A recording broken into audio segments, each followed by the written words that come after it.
Welcome to Element Pods, where we start the conversation of how God is moving in your life. Hey, thanks for joining us here on Element Podcasts again. Josh Sykes here. I am with the Max Chatelain.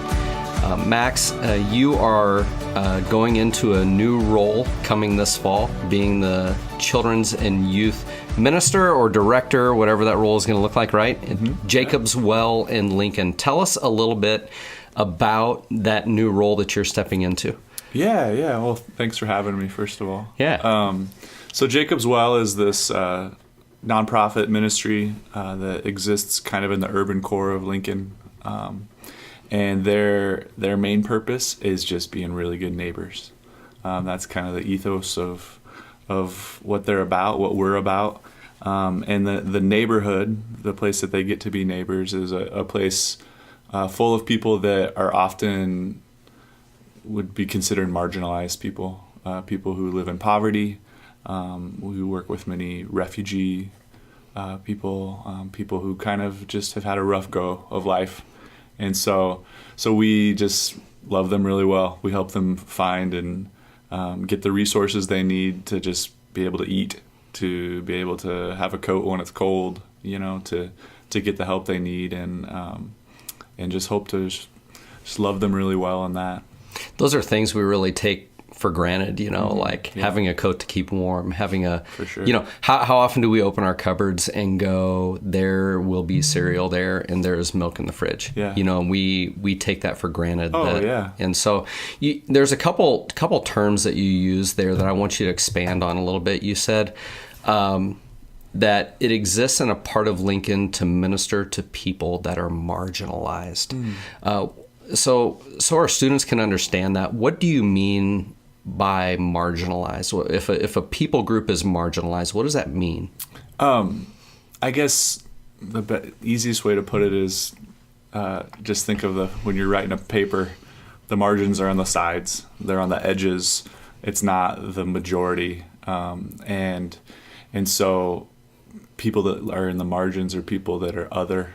Oftentimes are treated as less than. Oftentimes are in that position, not of their own choosing, and just face different challenges than a lot of us do. Like you mentioned, a lot of us don't wake up every day wondering where our meal is going to come from, or wake up wondering like if we're going to have to leave our country. Yeah. Like a lot of the people that we work with have had to do, and so that's what I mean when I say people are marginalized. And I think as you expand upon that, like, I think we all have people in our world, in our life, that are seen as other, whether it's the refugee or the immigrant or the person in poverty or the person that just lives a different lifestyle than us. We all kind of have that other in our life. I've thought about that a lot. I've thought about how the marginalized in our culture, and it's being marginalized doesn't know, or being the other, as you would say, it doesn't know necessarily a socioeconomic boundary. Sometimes it doesn't know a race boundary or a sexuality boundary. Like it goes across those definitely. Boundaries. And I want to jump into in a minute what you mean by reaching others, because I think that's so important to understand, is a term that you would use to understand God's economy in that. Yep. But before we get there, you said that the calling there of Jacob's Well in Lincoln is to be good neighbors. What does that mean? Tell me about that. Because, does it mean, because we all have neighbors, I think, but I think we have confusing definition of what it means to be a good neighbor. So speak to that. Well, I mean, it's funny. It's a simple concept that I think we oftentimes overcomplicate, because, being a good neighbor is just being kind, being available, loving well. I think we all can look to examples in our life where people have been good neighbors to us, whether it's like, the neighbor across the way that brings over tomatoes from her garden, or the neighbor that lends a cup of sugar. The neighbor that mows your lawn when you're out of town. Like those are you know, Or the neighbor that has a conversation. yeah, or the friend down the street that you go play basketball with. Yeah.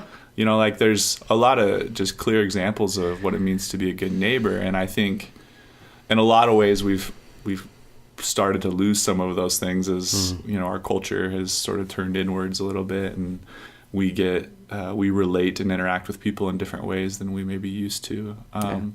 But with Jacob's Well, you know, that is one of our core tenets, because you know, we believe to like be good neighbors is like central to what it means to be a follower of Jesus. It's biblical. And, and you know, we are to love others well. Like, I mean, it's love God and love others. Like, you follow those two things, and it's going to sort a lot out for you in your faith walk. So there's that word. We're hearing it again. Love God and love others. Yeah. I would like you to speak to God's economy of who others are, so that it will help us because what you've been saying is others is as we look out and we see people that are in a other category than us. Sometimes maybe we view them as being in a lesser category, maybe because of their social status, maybe because of their economic status, maybe because of gender, incorrectly thinking that because of gender, race, any of those things, we put them in an others category. Talk about God's economy of that. How does God see others? Yeah, so, you know, it's the way God sees us is there is no other. Like we are not other to God, you know, because he loves each of us dearly, you know, and he loves us deeply, and he loves us so much that he sent his son Jesus to rectify our relationship with him, to lay himself down so that we could be in right relationship with God. And so he loves us dearly. And so in his economy, there is no other. Yeah. You know, in his economy, he welcomes each of us with open arms. Now, this is going to sound really cheesy, but this is like total John 3:16. Yeah. It's because for God so loved the world. Yeah. And when Jesus said the world, that covered every economic background, every sociological situation. It covered every gender, you go down the list. Yeah.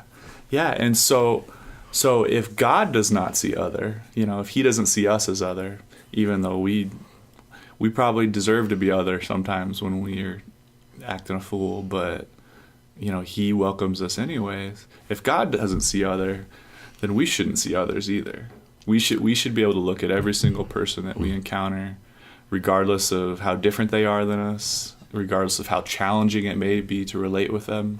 And, you know, and some of the times we may disagree and be upset with people, but regardless of that, we're called to love them. So we might not like them, but we're called to love them. So with that idea that we are called, this is what I'd like you to do. I'd like you to give just a final challenge, because you're speaking to our middle school, high school students, literally anyone else that might be listening. What challenge would you give? Because the heart for the other is why you're headed to Jacob's Well. Yeah.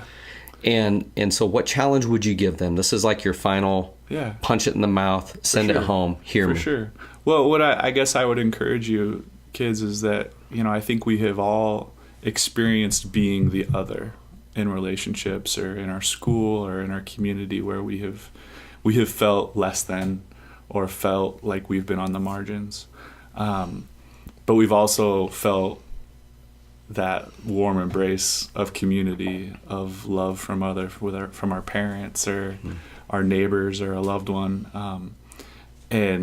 And most of all, we've all hopefully felt that warm embrace from God. And so what I would just encourage you kids is that, like, we, you know, the same way that God embraces us and loves us despite all of our junk and all of our crap, like, we're called to do the same to the other, you know. And I think in your school and in your community, you know the other that we're talking about. Absolutely. And so my challenge is, how are you going to embrace them and pull them close tomorrow and the next day?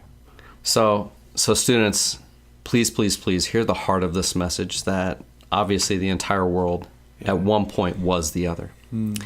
And God has called you and has loved you completely and uniquely, but at the same time, all of humanity has been loved in the same way by God the Father, and go and love in the same manner the others in your world. Thanks for sharing, Max. Just really appreciate it. And students, this is something you can bring up within your teams, talk to your coaches, let them know that you've been challenged by this, and go, hey, let's be the ones to love the others, because no one else is. For sure.